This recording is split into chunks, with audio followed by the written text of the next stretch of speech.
Hello everyone, कैसे हैं आप सभी। आज हम पढ़ने वाले हैं NCERT math class 7 chapter 12 algebraic expressions. इस चैप्टर के एक्सरसाइज को करने में आसानी हो इसलिए इस सेशन में हम इस चैप्टर का इंट्रोडक्शन देंगे। इस वीडियो को क्लास 6, 7, 8, 9, 10th के सभी स्टूडेंट्स देख सकते हैं। So let's start now. Okay, इस चैप्टर्स के अंदर आने वाली सभी टॉपिक बहुत इंपॉर्टेंट हैं। अगर कोई भी टॉपिक इनमें से मिस हो रही है तो एक्सरसाइज को करने में प्रॉब्लम्स क्रिएट होंगी।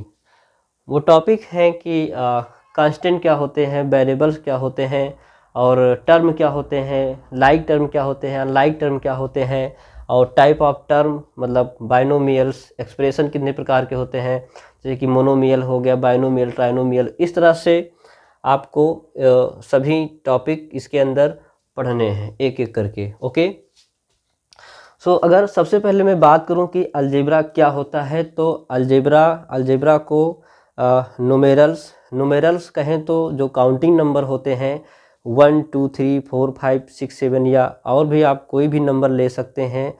तो मतलब काउंटिंग नंबर यानी कि नुमेरल्स, काउंटिंग नंबर को ही यहाँ पर नुमेरल्स कहा जाता है। और अल्फ़ाबेटिकल नंबर का भी यूज़ किया गया है इसी के साथ। अल्फ़ाबेटिकल नंबर जो आपके उनको लेटरल नंबर के नाम से कहा जाता है।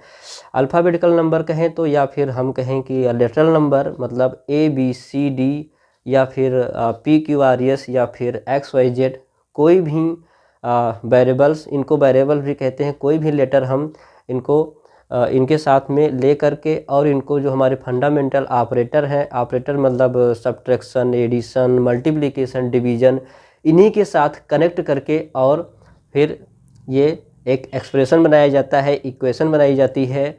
तो ये पूरा प्रोसेस कहा जाता है अलजेब्रिक एक्सप्रेशन। ओके, अब हम देखते हैं कि अलजेब्रिक एक्सप्रेशन में क्या होता है, कैसे करते हैं।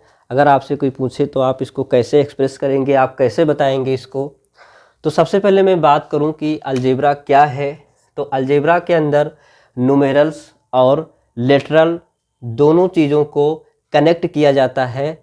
जो डिवीज़न, मल्टीप्लिकेशन, एडिशन और सब्ट्रैक्शन के साथ नुमेरल्स और लेटरल्स को कनेक्ट किया जाता है। ओके, नुमेरल्स हमने अभी आपको बताया। यहाँ पे आप नुमेरल्स की जगह पे कोई भी number 1, 2, 3 dot dot dot and so on, कोई भी नंबर है, कोई भी नंबर आप ले सकते हैं। लिटरल नंबर ABC या फिर XYZ, कोई भी लिटरल नंबर आप यहाँ पे ले सकते हैं। तो ये नंबर और ये ABCD मतलब लिटरल नंबर, इनको कनेक्ट किया जाता है डिवीज़न, मल्टीप्लिकेशन और एडिशन, सब्ट्रैक्शन। ओके, इसी के साथ कनेक्ट किया जाता है और इनको इन दोनों को इन्हीं ऑपरेशन के साथ कनेक्ट करने पर एक एक्सप्रेशन बनता है। ओके, एक्सप्रेशन क्या होता है। एक्सप्रेशन में हम अगर बात करें कि एक्सप्रेशन क्या होता है, तो एक्सप्रेशन में ये नुमेरल्स होते हैं कुछ, और ये होते हैं लिटरल नंबर। और इन नुमेरल्स को, इन लिटरल नंबर को यहाँ पर आप देख सकते हैं कि एडिशन के साथ ऐड किया गया है, तो ये एक्सप्रेशन बन गया है। ठीक है, इसी तरह से एक्सप्रेशन की बात करें अगर हम, तो ये x+3 ये भी एक एक्सप्रेशन हो जाएगा। 2y - 5 ये एक एक्सप्रेशन हो जाएगा। y क्या है 9xy + 2x, ये एक एक्सप्रेशन हो जाएगा। और अगर किसी भी एक्सप्रेशन, मान लिया कि यहाँ पर ये एक एक्सप्रेशन है और इसी एक्सप्रेशन में अगर हम यहाँ पर इक्वल लगा करके और यहाँ पे ऐसे इक्वल लगाकर कोई भी नंबर, मैंने यहाँ पे 30 लिख दिया है, तो ये एक इक्वेशन बन जाती है। ओके, अब ये एक्सप्रेशन जो यहाँ पर है, जो हम अभी एक्सप्रेशन पढ़ रहे हैं, ये एक्सप्रेशन के अलग अलग पार्ट्स हैं जिन्हें इनको मिला करके और एक्सप्रेशन बनाया गया है। तो इस एक्सप्रेशन के अलग अलग पार्ट के नाम को हम जानते हैं कि इनमें अलग अलग पार्ट क्या होते हैं, क्या क्या चीज़ें इनमें मिला करके तब एक एक्सप्रेशन बनाई जाती है। ओके, तो सबसे पहले हमने यहाँ पे एक एक्सप्रेशन ले लिया है। यहाँ पे एक एक्सप्रेशन दिया हुआ है 3x + 4।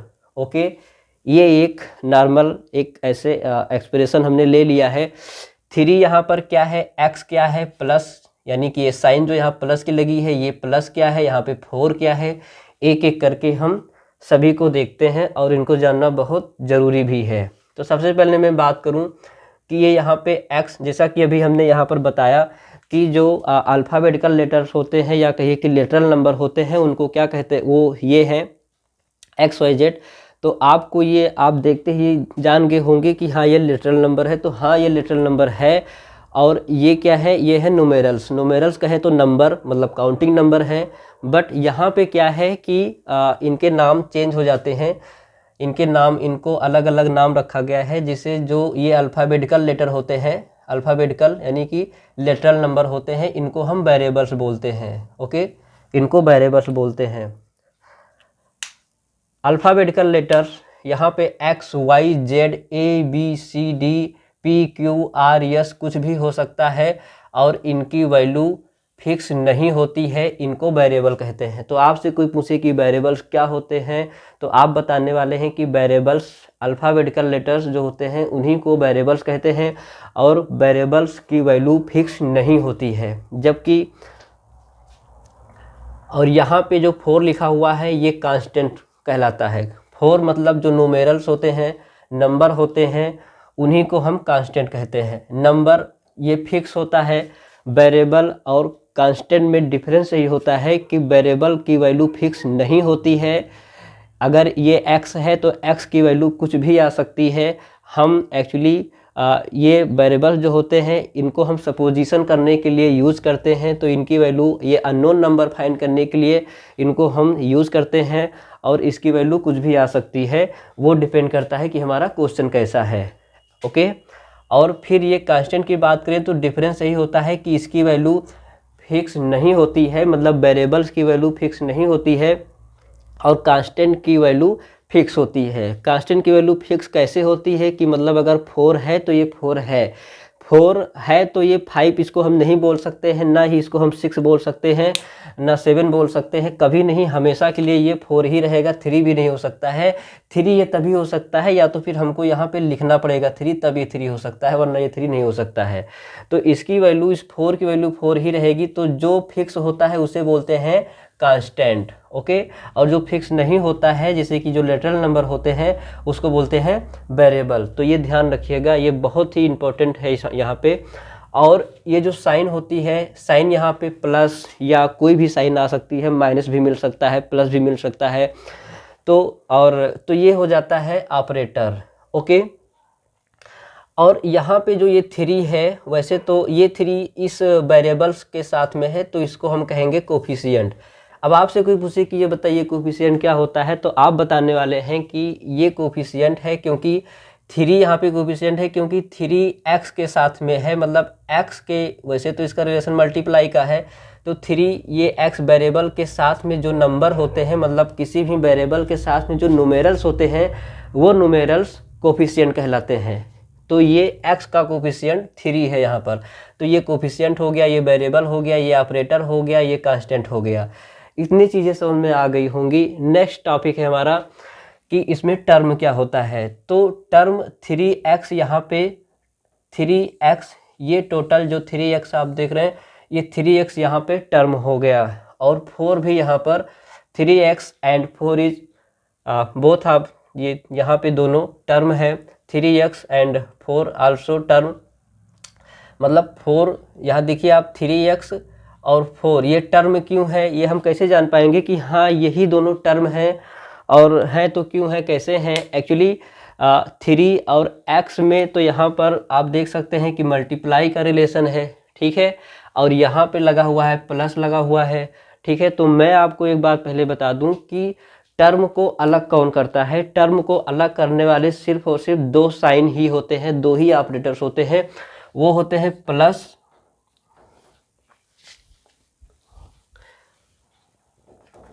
हैं प्लस और माइनस।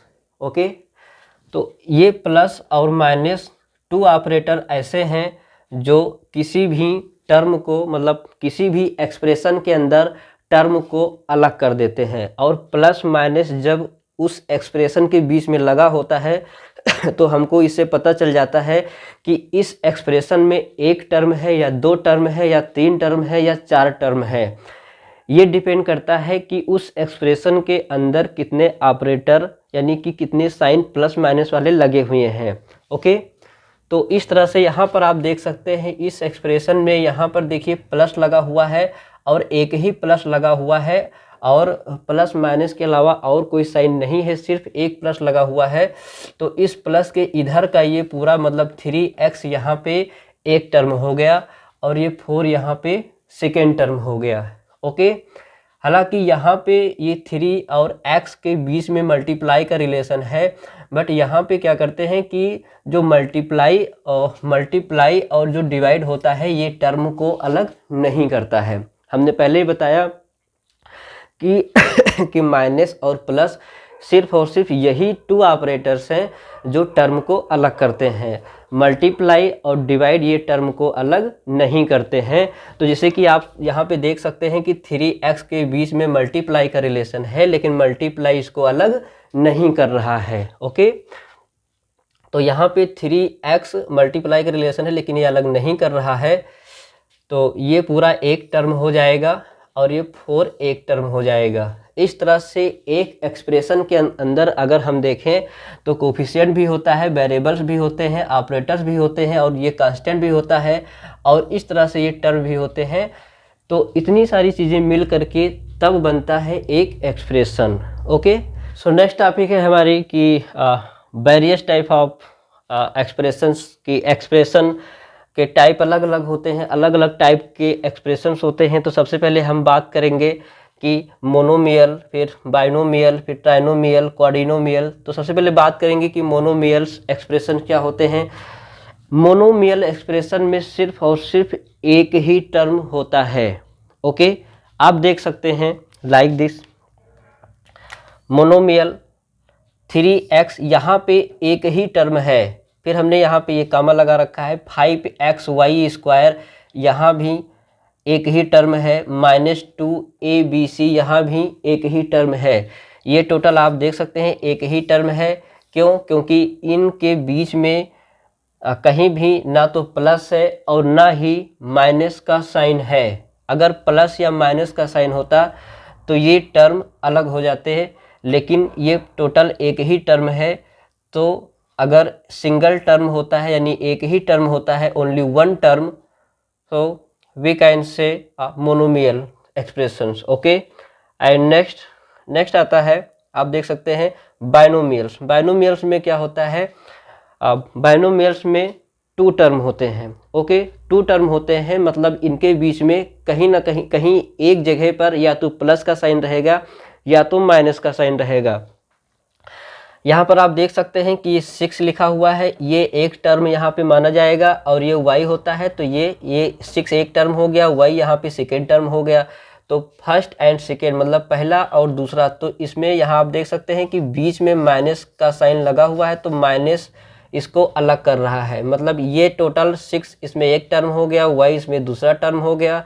तो बाइनोमियल में 2 टर्म होते हैं, एक ये और एक ये 2, यानी कि 2 टर्म हो गए।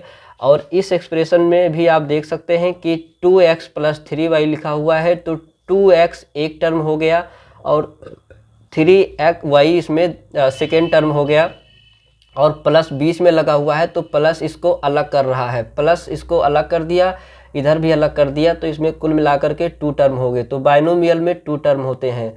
ठीक उसी तरह से जो ट्राइनोमियल होता है, ट्राइनोमियल में 3 टर्म होते हैं।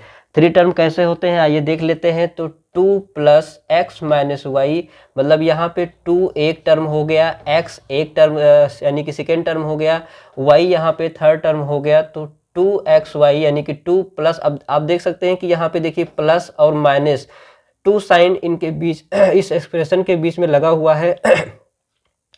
तो यहाँ पे प्लस और माइनस इनको 3 पार्ट में डिवाइड कर दिया, मतलब इसमें 3 टर्म बना रहा है। तो ऐसे आप नेक्स्ट एक्सप्रेशन देख सकते हैं। नेक्स्ट एक्सप्रेशन यहाँ पे लिखा हुआ है a + b + c, a + b + c, a के बाद प्लस लगा हुआ है, तो a यहाँ पे एक टर्म अलग हो गया, b यहाँ पे सेकेंड टर्म हो गया, c यहाँ पे थर्ड टर्म हो गया। इस तरह से a b c इसमें 3 टर्म है। तो जैसा कि हमने बताया कि ट्राइनोमियल में 3 टर्म होते हैं, तो यहाँ पे ये लेटरल टर्म है, इनमें इनका आगे यहाँ पे कांस्टेंट भी हो सकता है, इनके साथ में ये वेरिएबल्स है एक्चुअली, तो वेरिएबल्स के साथ में इनका कोफिशिएंट भी लग सकता है। वो डिपेंड करता है कि हमारा एक्सप्रेशन कैसा है, मतलब एक्सप्रेशन किसी भी तरह से हो सकता है, बट वो 3 अगर है तो वो ट्राइनोमियल कहा जाएगा। ठीक उसी तरह से आपका ये क्वाड्रिनोमियल्स होता है। तो क्वाड्रिनोमियल्स क्या होता है, इसमें 4 टर्म होते हैं। 4 टर्म कैसे होते हैं, आप देख सकते हैं कि एक्स स्क्वायर ये फर्स्ट टर्म हो गया, एंड वाई स्क्वायर यहाँ पे लगा हुआ है, तो वाई स्क्वायर सेकेंड टर्म हो गया, एंड प्लस लगा है, फिर जेड स्क्वायर है, फिर माइनस एक्स वाई जेड, तो माइनस एक्स वाई जेड ये यहाँ पे फोर्थ टर्म हो गया, और ये जेड थर्ड टर्म है, और ये वाई स्क्वायर सेकेंड टर्म है, और ये एक्स स्क्वायर फर्स्ट टर्म है। तो फर्स्ट सेकेंड थर्ड फोर्थ इस तरह से इस पूरे एक्सप्रेशन में 4 टर्म है, तो इसको क्वाड्रिनोमियल्स कहा जाएगा। ओके, अब इसी तरह से यहाँ पे फिर फिफ्थ है हमारा पॉलिनोमियल्स किन्हें कहते हैं। तो पॉलिनोमियल्स क्या होते हैं, अब जैसा कि हमने बताया कि मोनोमियल्स में ओनली 1 टर्म होते हैं, बाइनोमियल्स में 2 टर्म होते हैं, एंड ट्राइनोमियल्स में 3 टर्म होते हैं, क्वाड्रिनोमियल्स में 4 टर्म होते हैं, क्या है पॉलिनोमियल्स में 5 टर्म नहीं होते हैं। ओके, एक्चुअली पॉलिनोमियल क्या होता है, पॉलिनोमियल का मतलब ये नहीं होता है कि इसमें 1 होता है, इसमें 2 होता है, तो इसमें 3 होता है, इसमें 4 होता है, तो इसमें 5 हो जाएगा। पॉलिनोमियल का मतलब होता है 2 टर्म या फिर मोर देन 2 टर्म। ओके, अगर 2 टर्म होते हैं या फिर 2 से ज़्यादा टर्म होते हैं तो उनको पॉलिनोमियल कहा जाता है। तो एक हिसाब से देखा जाए तो ये पॉलिनोमियल इन सभी का मिक्स होता है। Okay, polynomial, monomial, binomial and trinomial और क्वाड्रिनोमियल, इन सभी का मिक्स जो होता है उसी को हम पॉलिनोमियल कह देते हैं, वो पॉलिनोमियल होता है। ठीक है, इसके बाद हमारा नेक्स्ट टॉपिक आ जाता है कि टर्म क्या होते हैं और अब ये एक्सप्रेशंस क्या होते हैं, लाइक टर्म। तो सबसे पहले हम यहाँ पे देख लेते हैं कि फैक्टर्स क्या होते हैं, टर्म क्या होते हैं। तो टर्म और फैक्टर के लिए यहाँ पर आपको एक एक्सप्रेशन दिया जाता है। एक्सप्रेशन है 4x square minus 3y। Okay, 4x square minus 3y, ये यहाँ पे एक एक्सप्रेशन दिया गया है। इस एक्सप्रेशन के अंदर टर्म क्या है, फैक्टर्स क्या है, वो हम जानेंगे इसके अंदर। ओके, तो आप देख सकते हैं कि इस एक्सप्रेशन के अंदर यहाँ पर माइनस का साइन लगा हुआ है। तो माइनस का साइन लगा हुआ, इसका मतलब इसके अंदर 2 टर्म है। 4x स्क्वायर ये फर्स्ट टर्म हो गया, 3y स्क्वायर ये इसका सेकेंड टर्म हो गया। ओके, अब हमने क्या किया है कि इस फर्स्ट टर्म को यहाँ पर लिख लेते हैं, ये 4x स्क्वायर, ये 4x स्क्वायर, इस टर्म को हमने यहाँ पे ले लिया, और 3xy को हमने, ये माइनस भी इसके साथ में आएगा, क्योंकि किसी भी नंबर के आगे जो साइन होती है उस साइन को उसी नंबर पर माना जाता है। तो यहाँ पर 3 के आगे माइनस का साइन है, तो ये माइनस भी साथ में ले लेंगे। ओके, अब यहाँ पे क्या है कि ये टर्म यहाँ पे लिख लिया गया, अलग कर लिया गया, ये टर्म यहाँ पे लिख लिया गया। ठीक है, तो 4x स्क्वायर ये टर्म, ये दोनों टर्म है। ओके, 4x स्क्वायर और माइनस 3xy ये दोनों टर्म हो गए। अब इस एक टर्म के अंदर, ओके, इस एक टर्म के अंदर 4 यहाँ पे और ये x, एक्चुअली यहाँ पे x स्क्वायर है, तो x स्क्वायर का मतलब ये होता है x इंटू एक्स, मतलब x यहाँ पे 2 टाइम है, तो हमने यहाँ पे अलग अलग लिख लिया है। तो 4 इंटू एक्स। ओके, मतलब 4x आया कहाँ से, 4x स्क्वायर आया कहाँ से, तो 4 इंटू एक्स, मतलब 4 इंटू एक्स को मल्टीप्लाई करने पर 4x स्क्वायर आ जाता है। ओके, तो जिन नंबर्स को मल्टीप्लाई करने पर कोई नंबर आ जाता है तो उन नंबर को मल्टीप्लाई करते हैं, मतलब जिन्हें मल्टीप्लाई किया जाता है उसे कहते हैं फैक्टर। ओके, जैसे कि अगर हम यहाँ पे एक एग्जांपल लेते हैं, अगर हम कहें कि 3 इंटू 4 इक्वल टू 12, तो ये 12 कैसे आया, 12 एक्चुअली 3 और 4 को मल्टीप्लाई किया गया तब ये 12 आया है, तो 12 आने का यहाँ पे रीजन क्या है? 12 आने का रीजन होगा कि 3 × 4, मतलब 3 और 4 यहाँ पे फैक्टर है। ओके, ठीक उसी तरह से यहाँ पर जो ये टर्म दिया है 4x², ये कैसे आया? तो 4 × x को मल्टीप्लाई किया गया तो ये टर्म आ गया 4x²। ओके, तो यहाँ पे 4x ये सभी फैक्टर हो गए। ओके, और ये टोटल इतना टर्म तो है ही। ठीक इसी तरह से इधर भी -3xy ये एक टर्म है, और इस टर्म का ये 3xy ये इसके फैक्टर हो गए। ओके, नेक्स्ट टॉपिक है हमारा कि लाइक टर्म क्या होता है। तो टर्म भी 2 टाइप के हैं, लाइक टर्म और अनलाइक टर्म। लाइक टर्म क्या होते हैं? लाइक टर्म में जो वेरिएबल्स होते हैं वो अगर सेम है, किसी भी एक्सप्रेशन के अंदर अगर लाइक टर्म सेम है, तो लाइक टर्म सेम मतलब वेरिएबल अगर सेम होंगे, जैसे कि यहाँ पे आप देख सकते हैं कि y ये वेरिएबल्स हैं। ओके, तो लाइक टर्म में क्या होता है? लाइक टर्म में वेरिएबल सेम होता है, जैसे कि यहाँ पे y²। ओके, तो वेरिएबल सेम है। कोफिशिएंट इनका 3, -5, 80 ये सेम नहीं है। तो कोफिशिएंट सेम हो या ना हो इससे कोई फर्क नहीं पड़ता है, मतलब कोफिशिएंट का यहाँ पे कोई मतलब नहीं है, सिर्फ और सिर्फ वेरिएबल्स का मतलब होता है। तो वेरिएबल सेम होना चाहिए, अगर वेरिएबल सेम है तो वो लाइक टर्म होगा। ठीक है, वेरिएबल्स यहाँ पे x_y_z² हो या ना हो, कुछ भी वेरिएबल्स मतलब कुछ भी हो सकता है, बस वो सेम होना चाहिए। तो अगर सेम है तो वो लाइक टर्म कहा जाएगा, सिर्फ इतना ही है इसमें। और अनलाइक टर्म में इसी का थोड़ा उल्टा है, मतलब अनलाइक टर्म में क्या है कि वेरिएबल सेम नहीं होते हैं। जैसे कि यहाँ पर आप देख सकते हैं कि यहाँ पे 5xy² एक टर्म यहाँ पे लिखा हुआ है, और सेकेंड टर्म यहाँ पे लिखा है 5x²y। तो यहाँ पे आप वेरिएबल इसके सेम, अगर दोनों को कंपेयर किया जाए, मैच किया जाए, तो इनके वेरिएबल सेम नहीं हैं, क्योंकि यहाँ पे x² है, सॉरी यहाँ पे केवल x है, या कह लीजिए कि x⁻1 है, और यहाँ पर x² है। तो x और x, इसमें x² है, इसलिए सेम नहीं है। मतलब यहाँ पे ओनली 1 टाइम x है, यहाँ पे x 2 टाइम है। ओके, x² मतलब x × x, तो यहाँ पे x 2 टाइम है, इसलिए यहाँ पर x सेम, ये वेरिएबल सेम नहीं है। और यहाँ पे y 2 टाइम है, यहाँ पे y 1 टाइम है, तो ये सेम नहीं है। तो जब वेरिएबल सेम नहीं होते हैं तो उन्हें बोलते हैं अनलाइक टर्म। ओके, यहाँ पे एक एक्सप्रेशन दिया हुआ है, हम इसके अंदर चूज कर लेते हैं कि कौन सा इसमें लाइक टर्म है, कौन सा इसमें अनलाइक टर्म है। ओके, सो आइए देखते हैं। तो आप देख सकते हैं कि यहाँ पे 6x² y + 5xy² -8xy -7yx² लिखा हुआ है। ओके, हम क्या करते हैं कि अब हम पहले यहाँ पे देखते हैं कि 6x² ये एक टर्म यहाँ पे लिखा हुआ है।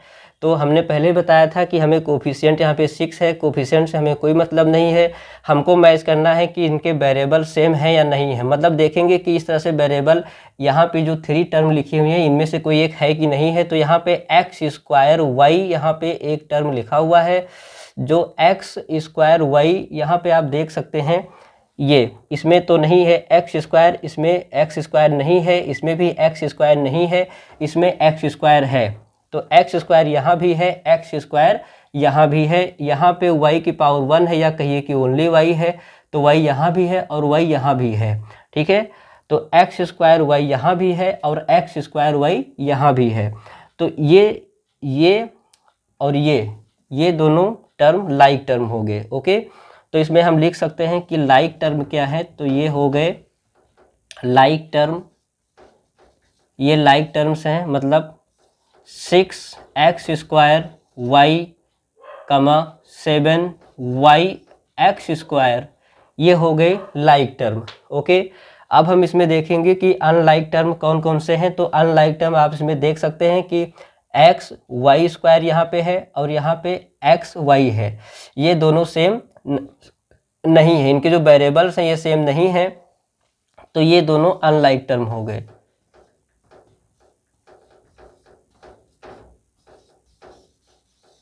ओके। अनलाइक टर्म क्या है, 5x² 5xy² और कामा लगा देते हैं -8xy। अब आप देख सकते हैं कि इनके वेरिएबल सेम नहीं है, यहाँ पे xy² है, यहाँ पे ओनली xy है, मतलब यहाँ पे y² है, यहाँ पे y की पावर 1 है, तो ये वेरिएबल सेम नहीं है, इसलिए ये अनलाइक टर्म हो गए। ओके, अब हमारा नेक्स्ट टॉपिक होगा एडिशन सब्ट्रैक्शन की कैसे अलजेब्रा में मतलब एक्सप्रेशन को कैसे ऐड किया जाता है, कैसे सब्ट्रैक्ट किया जाता है। तो सबसे पहले मैं आपको ये बता दूं कि इस चैप्टर के अंदर यानी अलजेब्रा के अंदर एडिशन और सब्ट्रैक्शन सिर्फ और सिर्फ लाइक टर्म का ही होता है। एडिशन और सब्ट्रैक्शन इसमें करने के 2 मेथड होते हैं, एक होता है हॉरिजॉन्टल मेथड और सेकेंड होता है कॉलम मेथड्स। ओके, तो एक एक करके हम देखते हैं। सबसे पहले हम देखते हैं कि हॉरिजॉन्टल मेथड क्या होता है और फिर हम देखते हैं कि कॉलम मेथड क्या होता है। तो सबसे पहले हम एडिशन करेंगे, इसके बाद सब्ट्रैक्शन करेंगे। एडिशन में हम यहाँ पे दो एक्सप्रेशन लेते हैं, एडिशन बाय हॉरिजॉन्टल मेथड। तो सबसे पहले हम एडिशन करते हैं, किस मेथड से करते हैं, तो मैं हॉरिजॉन्टल मेथड से कर रहा हूँ। तो यहाँ पर हमने 2 एक्सप्रेशन को ले लिया है, एक एक्सप्रेशन ये है और एक ये सेकेंड एक्सप्रेशन है। इन दोनों एक्सप्रेशन को हमें ऐड करना है। ओके, तो हम क्या करेंगे, इसको हम हॉरिजॉन्टल मेथड से इसको हम ऐड कर रहे हैं। तो सबसे पहले यहाँ पे हम देख रहे हैं कि यहाँ पे 2 एक्सप्रेशन दिया हुआ है। सबसे पहले क्या है कि 3a - 2b + 5c, फिर है second expression +4a + 7b - 9c। Okay, सो सबसे पहले हम क्या करेंगे कि इनकी ब्रैकेट को ब्रेक करेंगे या कहिए कि ब्रैकेट को ओपन करेंगे। तो हम यहाँ पे लिखेंगे 3a माइनस, मतलब ये जो एक फर्स्ट एक्सप्रेशन को हम यहाँ पे ऐसे ही लिख लेंगे, जैसे यहाँ पे लिखा है इसको हम ऐसे यहाँ पर कॉपी कर लेंगे और कुछ नहीं करेंगे। तो 3a का 3a हो जाएगा, माइनस का माइनस हो जाएगा, 2b को हम 2b ऐसे ही लिख देंगे, प्लस का प्लस लगा दिया, 5c ऐसे ही लिख दिया और इस ब्रैकेट को हमने छोड़ दिया, तो ब्रैकेट ओपन हो रहा है। ओके, प्लस का हमने यहाँ पे प्लस लगा लिया, 4a ऐसे लिख लिया, 4a + 7b और ये माइनस और 9c ऐसे लिख लिया। ओके, अब इस दोनों एक्सप्रेशन के ब्रैकेट खुल चुके हैं, तो ये एक्सप्रेशन कुछ इस तरह से दिख रहा है आपको।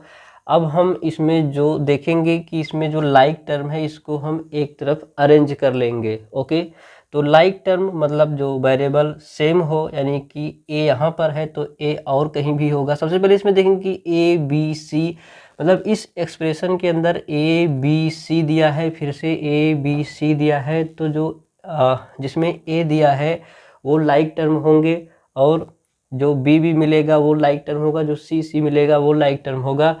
तो a यहाँ पर 3a है, यहाँ पर 4a है, तो 3a और 4a ये लाइक टर्म है, मतलब इनको हम एक तरफ अरेंज कर लेंगे। सबसे पहले तो हम यहाँ पे लिखेंगे 3a और फिर इसके बाद ये हो गया, फिर यहाँ पे लिखेंगे 4a, 4a के साथ जो इनके आगे ये साइन प्लस की है ये साथ में आएगी, तो हम यहाँ पे लिख देंगे +4a और इसके बाद ये a भी हो गया। अब a इसमें और कोई नहीं है, मतलब ये 2 ही टर्म थे जिनमें वेरिएबल a था। ओके, अब यहाँ पे हम लिखेंगे b, तो b मतलब -2b लिखेंगे, क्योंकि b के साथ में कोफिशिएंट 2 है और 2 के साथ में माइनस है, यानी कि यहाँ पर कोफिशिएंट माइनस में है, तो इसके आगे अगर ये माइनस का साइन है तो माइनस का साइन इसके साथ में आ जाएगा, तो हम लिखेंगे -2b।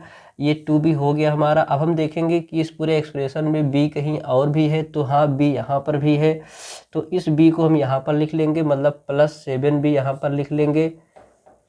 इसके बाद हम देखेंगे b हमारा हो गया, फिर बचा c भी हम लिख लेंगे, तो यहाँ पर 5c यानी कि +5c यहाँ पर लिख लेंगे और फिर यहाँ पर -9c यहाँ पर लिख लेंगे। c वाले टर्म को हमने यहाँ पर लिख लिया। ओके, पहले हमने a वाले टर्म को लिख लिया, अरेंज कर लिया, और फिर हमने b वाले टर्म को, ये b वाले टर्म को अरेंज कर लिया है, फिर हमने c वाले टर्म को अरेंज कर लिया है। अब हम इसको ऐड कर सकते हैं। तो एक्चुअली जो वेरिएबल्स होते हैं वो ऐड नहीं होते हैं, मतलब वेरिएबल्स को हम ऐसे ही लिख देंगे, ठीक है। और 3, 4 यहाँ पे कोफिशिएंट है तो ऐड कोफिशिएंट ही होता है, ओके। तो हम चाहें तो इसको ऐसे भी लिख सकते हैं, हम चाहें तो इसको ऐसे भी लिख सकते हैं, चाहे तो इसको ऐसे भी लिख सकते हैं 3 + 4, कोफिशिएंट को एक तरफ अरेंज कर लिया और a ऐसे ही रहेगा, ऐसे भी लिख सकते हैं। या फिर हम अगर ऐसे चाहें तो ऐसे भी कर सकते हैं कि यहाँ पे 3a मतलब 3 और 4 7 होता है, तो हम यहाँ पे क्या लिख सकते हैं, डायरेक्ट यहाँ पे 3 4 यानी कि बीच में प्लस लगा है तो ऐड हो जाएगा, तो 3 + 4 7a हो जाएगा। और इसके बाद -2 + 7 भी लिखा है, तो यहाँ पे माइनस प्लस माइनस होता है, मतलब 7 में 2 माइनस होगा तो 5 आएगा, तो हमने यहाँ पर लिख दिया 5 और b का b हो जाएगा, 5b हो गया। बड़े नंबर पे प्लस का साइन है तो यहाँ पे प्लस की साइन आ जाएगी। और इसके बाद c वाले टर्म को हम सॉल्व करेंगे, तो यहाँ पे 5c लिखा है, फिर 9c लिखा है। 5c मतलब 5 प्लस में है, 9 माइनस में है, तो प्लस माइनस माइनस होता है, तो 9 में 5 माइनस होगा तो 4 आएगा। अब बड़े नंबर पे माइनस का साइन है तो यहाँ माइनस की साइन आ जाएगी और c as it is copy हो जाएगा। अब ये आगे सॉल्व नहीं हो सकता है, तो यही आंसर हो गया, ओके। इस तरह से अब हम इसी को करेंगे कॉलम मेथड से। तो सबसे पहले मैं यहाँ पे लिख लेता हूँ कॉलम मेथड।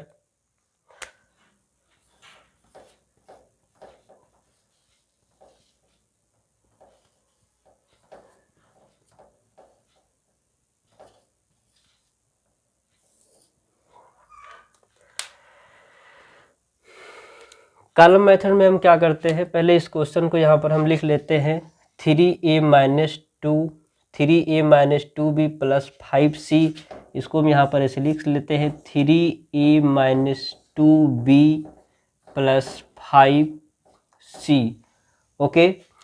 अब हमारा जो सेकेंड एक्सप्रेशन था यहाँ का, इस एक्सप्रेशन को इसी के नीचे लिखते हैं, बट इसमें ये ध्यान रहे कि जो लाइक टर्म होते हैं, मतलब लाइक टर्म के नीचे ही, मतलब c जो वेरिएबल यहाँ पे है तो c इसी के नीचे ही आना चाहिए, ऐसे आपको लिखना है। तो यहाँ पे 9c लिखा हुआ है तो ये 9c मतलब c के नीचे आएगा, तो कोफिशिएंट इसका 9 है तो यहाँ पे 9 लिख देंगे और c के नीचे c हो जाएगा, ये आपको ध्यान रखना है, ठीक है। फिर 7b में क्या करेंगे, b के नीचे b आना चाहिए तो यहाँ पे b लिखेंगे, और ये माइनस में था तो इसको हम माइनस कर देंगे यहाँ पर, ठीक है। 7b तो यहाँ पे हो जाएगा, ये प्लस का 7b है तो यहाँ पर हो जाएगा +7b। यहाँ पर 4a है तो यहाँ पर हो जाएगा 4a, मतलब a के नीचे a आना चाहिए, ठीक है। अब इसको हम ऐड करेंगे, तो यहाँ पे आप देख सकते हैं कि c का तो c हो जाएगा, और ये क्या है, प्लस का 5 है, माइनस का 9 है, तो यहाँ ऐसे हो जाएगा, यानी कि प्लस माइनस माइनस होगा तो 9 में 5 माइनस होगा तो 4 आएगा। बड़े नंबर पे माइनस का साइन है तो माइनस की साइन आ जाएगी, और b का b हो जाएगा, और प्लस माइनस माइनस हो जाएगा, तो 7 में 2 माइनस होगा तो 5 आएगा। बड़े नंबर पे पॉजिटिव का साइन है तो ये पॉजिटिव की साइन आ जाएगी, a का a हो जाएगा, और 3 और 4 दोनों पॉजिटिव में हैं तो प्लस और प्लस मतलब प्लस प्लस प्लस हो जाएगा, तो ये 4 और 3 7 हो जाएगा। तो इस तरह से ये कॉलम मेथड से लग चुका है, और ये हॉरिजॉन्टल मेथड से हमने लगाया था। आप देख सकते हैं कि दोनों के आंसर सेम हैं, ओके। मेथड चेंज करने से आंसर चेंज नहीं होता है, आंसर सेम ही आता है। अब हम करेंगे नेक्स्ट टॉपिक, क्या है, सब्ट्रैक्शन, ओके। सब्ट्रैक्शन में आप देख सकते हैं कि यहाँ पे एक क्वेश्चन दिया हुआ है, सब्ट्रैक्ट करना है इसको। इसमें लिखा है कि x - z + 2y from 3x - y - 2z। सबसे पहले मैं यहाँ पे एक लाइन बना देता हूँ ताकि ये इसमें मिक्स ना हो, ठीक है। अब यहाँ पे कह रहा है कि सब्ट्रैक्ट करिए, और एक चीज़ यहाँ पे ध्यान रखना है, सबसे पहले बता दूँ कि यहाँ पे एक एक्सप्रेशन दिया हुआ है और एक एक्सप्रेशन यहाँ पे दिया हुआ है, ठीक है। अब अगर इस तरह से कहीं पर लिखा हुआ हो तो हम कैसे जान पाएंगे कि किस में से क्या माइनस करना है। तो इस वाले एक्सप्रेशन में से इस वाले एक्सप्रेशन को माइनस करना है। कैसे जान पाए? क्योंकि यहाँ पे लगा हुआ है फ्रॉम। तब जब यहाँ पे कहीं अगर इस तरह से लिखा हो, अगर इस तरह से यहाँ पे फ्रॉम लगा हो, तो फ्रॉम का मतलब होता है कि इसमें से इसको माइनस करो। तो सबसे पहले इसको हम सही से लिख लेते हैं। तो ये वाला सबसे पहले हो जाएगा, मतलब जो सबसे बाद में फ्रॉम के बाद में है, इसको हम पहले लिखेंगे। तो ये हो जाएगा 3x + y - 2z। ओके, इसके बाद ये लगेगा फ्रॉम का मतलब यहाँ पे माइनस होगा, और फिर ये वाला एक्सप्रेशन इसके आगे लिखेंगे। तो ये लिखा है यहाँ पे x - z + 2y। ओके, ये टोटल यानी कि ये दोनों एक्सप्रेशन को हम ब्रैकेट में ले लेंगे। ठीक है, क्योंकि इस टोटल में से इस टोटल को हमें माइनस करना है। ठीक है, अब यहाँ पे एक चीज़ बहुत इम्पॉर्टेंट है जो ध्यान देना है कि अगर किसी ब्रैकेट के बाहर अगर माइनस का साइन लगा हो तो अंदर की सभी साइन चेंज हो जाती है। तो सबसे पहले इसके ब्रैकेट को हम ओपन करते हैं, साथ में ही इसके साइन को हम चेंज कर लेंगे। तो 3x + y हम एज इट इज ऐसे ही लिख देंगे, 3x + y - 2z। अब आप यहाँ पे देख सकते हैं कि इस ब्रैकेट के बाहर माइनस है, तो अंदर की सभी साइन मतलब वेरिएबल्स के ऊपर जो साइन लगी है वो साइन चेंज हो जाएगी। ओके, तो यहाँ पे आप देख सकते हैं कि x यहाँ प्लस में है तो ये माइनस में हो जाएगा, मतलब -x को हम यहाँ पे लिखेंगे -x, और z यहाँ माइनस में है तो z हो जाएगा प्लस में, तो हम लिखेंगे +z, और 2y यहाँ पे प्लस में है तो ये हो जाएगा माइनस में, तो हो जाएगा -2y। ओके, अब हमें इसके लाइक टर्म को अरेंज कर लेना है, जैसे कि हम यहाँ एडिशन में अरेंज करते थे। ओके, वैसे ही कर लेना है। तो 3x यहाँ पे हमको दिख रहा है इस तरह से, 3x हमको x कहीं पे और है या नहीं है वो हम देखेंगे। तो हमने यहाँ पे लिख लिया है, मतलब जो लाइक टर्म है उसको हम एक तरफ अरेंज कर रहे हैं। तो 3x हमने 3x ऐसे लिख लिया, और हमको x यहाँ पर मिल रहा है, तो ये x -x है, तो यहाँ पे हम लिख सकते हैं -x। इसको हम -1x भी लिख सकते हैं। ओके, और इसमें 2 ही x थे, अब नहीं है तो छोड़ देते हैं। अब हम आते हैं y वाले टर्म को लिखते हैं। तो y यहाँ पे लिखा हुआ है +y, हमने +y लिख लिया है। यहाँ लिखा है y तो हमने लिख लिया -2y। ये हमने लाइक टर्म को हम अरेंज कर रहे हैं। और इसके बाद z पे आते हैं, तो z में लिखा है -2z। ये -2z यहाँ पर लिखा था, मैंने यहाँ पर लिख लिया है। z का एक टर्म यहाँ भी लिखा हुआ है, तो ये है +z। अब मैंने क्या किया, यहाँ पे x वाला टर्म एक साथ, यानी कि लाइक टर्म कहें या कहें कि x वाला टर्म हमने एक साथ लिख लिया है। यहाँ भी हमने y वाला टर्म एक साथ लिख लिया है, z वाला टर्म हमने एक साथ लिख लिया है। अब इसको सॉल्व करेंगे तो आंसर आ जाएगा, मतलब 3x - x, यानी कि यहाँ पे 3x है और यहाँ पे क्या है, यहाँ पे x है, तो यहाँ पे 1x है। अगर आपसे हम कहें कि 3x जो है यहाँ पे, तो 3x का मतलब क्या होता है, तो 3x का मतलब होता है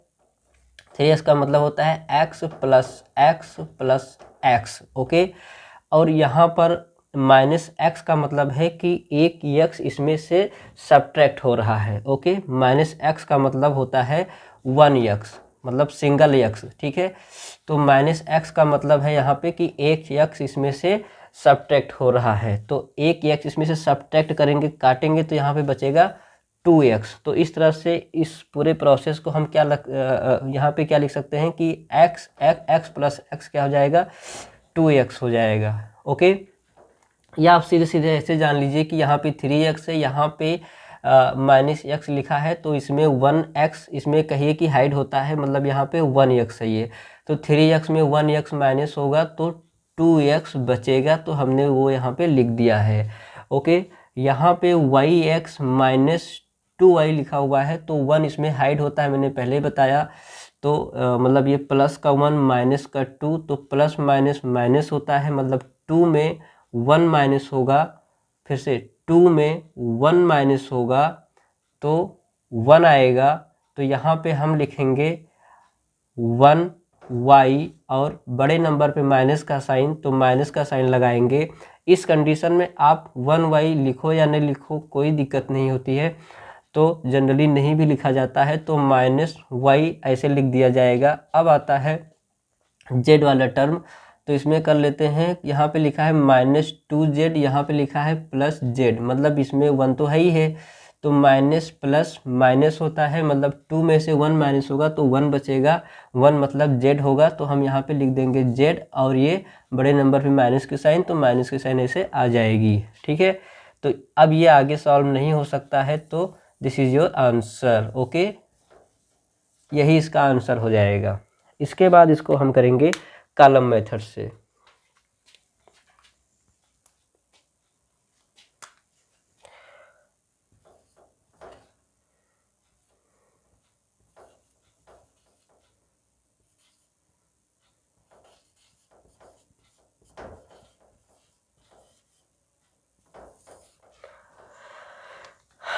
अब इसी क्वेश्चंस को हम कॉलम मेथड से करने वाले हैं। ओके, तो कॉलम मेथड में क्या करते हैं, पहले सबसे पहले हम क्या करेंगे कि इसमें से इसको माइनस करना था, तो मतलब इसको हम लिख लेंगे ऊपर।